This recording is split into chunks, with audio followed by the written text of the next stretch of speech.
Well, actually, in today's video, I'm going to have a look at the weather for the next 8 to 10 days. In today's video, quite a lot to get on with, actually. We're also going to have a look at what's happening in the United States. Another big freeze is dropping down into the states at the moment. I think they could be breaking records in terms of the cold temperatures there. Far cry from what we have been having in 2014 in the British Isles. So we're going to have a look at the next 8 to 10 days as well. So quite a lot to get on with. Just want to say about the ads. There's a video ad sitting above the weather video here on my homepage at GavsWeather.com. Press play on video ad. Having to support GavsWeather.com. Back to do that. There's links to articles sitting underneath the weather video.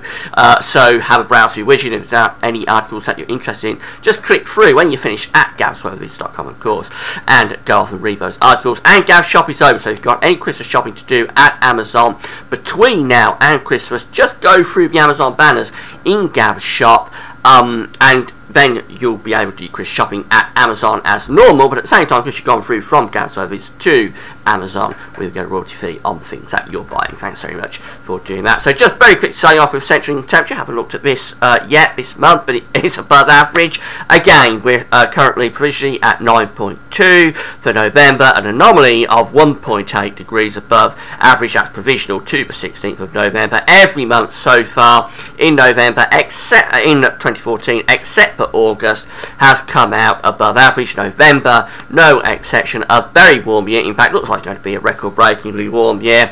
This is the mean Central England temperature into yearly means going right way back to the 1700s. Actually, the blue bars here showing when temperatures are above and below average, and the green bar here is where we are for 2014, well above average. The warmest year on record is 2006, and we're significantly above average. It would take a really cold December. I don't think we'll get that to switch this around. So you're going to be seeing a lot more about this over the next few weeks. Very significant record is going to be smashed right way back to 1659 this year. Very significantly warm year 2014 is going to be. In complete contrast, the United States had a very cold year, so there has been plenty of cold around. The cold is still there in the Northern Hemisphere. It just hasn't been on our side of the hemisphere this year. It's been in the States. They've had a very cold year. We've got another cold plunge. Here we have today's Arctic pressure chart with a very deep area of low pressure up around Canada, and the troughs extending down through central and eastern parts of the United States. A ridge over towards the Pacific coast is driving that cold air down through central and east parts of the states. Look at the upper air temperatures for most central and east parts of the states. Exceptionally cold, -10, -15 HPA air plunging southwards. That, if we get that in this country in the depths of winter, it's regarded as a big freeze. So to get that in November really is very impressive. The cold in the United States at the moment. There's snow coming in with that. That is the 510 HPA air, 510 downline, I should say, plunging southwards through northern and eastern parts of the states. Bitterly cold air extending out of Canada into the states. So as I say, while we have been having month after month coming out warmer than average in America, they had a very cold winter last winter. The spring and summer moderated a little bit, but wasn't anything to write home about. It's fairly cool really by their standards, particularly in the north and the east. And then they've just gone back into the freezer again as they've gone into November. I'm sure this pattern will start to ease in the States before much longer. Whether it'll be this winter, I don't know. Probably have another cold winter of it this winter, but eventually the pattern will shift, and then that cold air will start to set up somewhere else probably. But they're really in the depths of winter already over there. Here's the 500 mm high anomaly flow charts for the next 8 to 10 days. This one will be taking us to around the 28th of November, so we're getting towards the end of the month, really right at the end of the month. And there's still this ongoing setup, really, the ridge over there on the Pacific side of America and Canada, that deep trough extending through most of of the states, particularly the southern, eastern and northeast side of the states, very, very deep trough of low pressure. Then the jet stream comes out into the Atlantic, forms this area of low pressure, this trough just west of British Isles, before moving northwards, something like that around that area of high pressure that's up over Canada. So it means that the cold air is plunging down through the states. For us, we're sort of unsettled with this trough of low pressure, but we're not cold particularly. The real cold is going down there, and also pushing down into some central western parts of Russia as well. That's the ECMWF. The GFS is very similar. Again, we've got that very deep trough across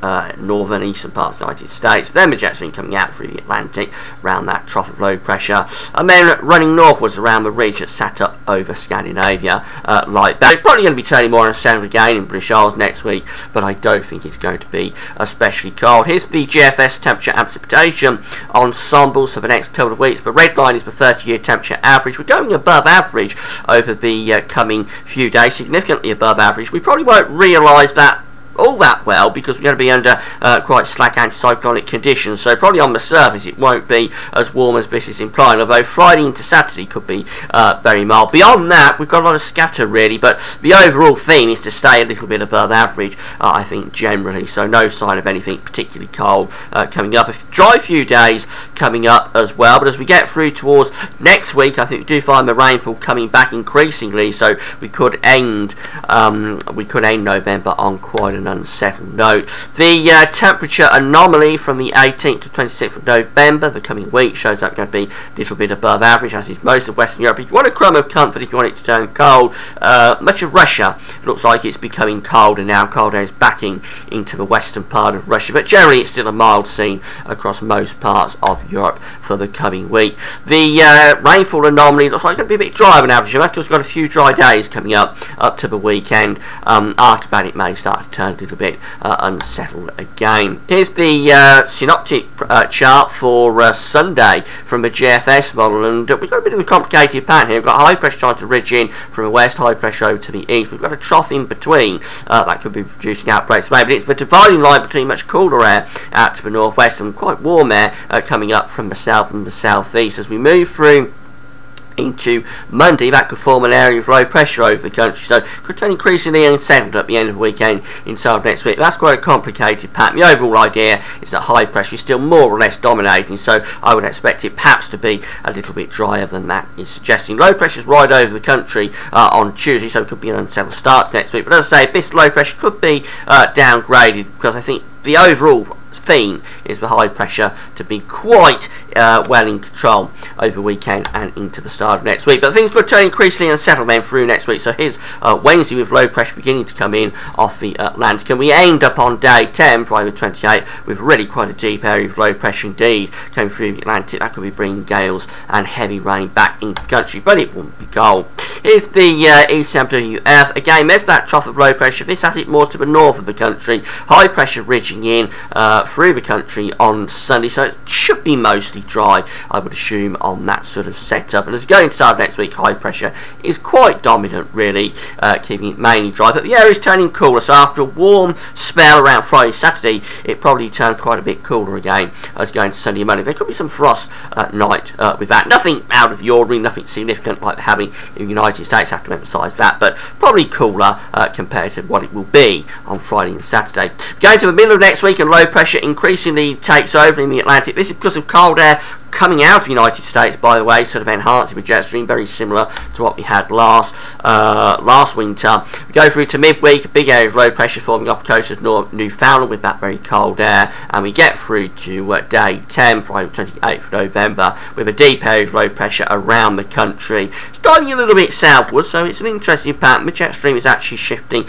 south with that a little bit, taking that low pressure down, but it's a wet and windy sort of end to November if that comes off, and it's not particularly cold either, so it looks like we're going to be having a few days of drier weather through the rest of this week, actually, just lasting into the weekend. Then it may turn more unsettled later on in the weekend to the start of next week, but I think the overall thing is for next week turn increasingly unsettled, probably from the Atlantic, but there's no sign of anything significantly cold. That's all over in the States for the time being.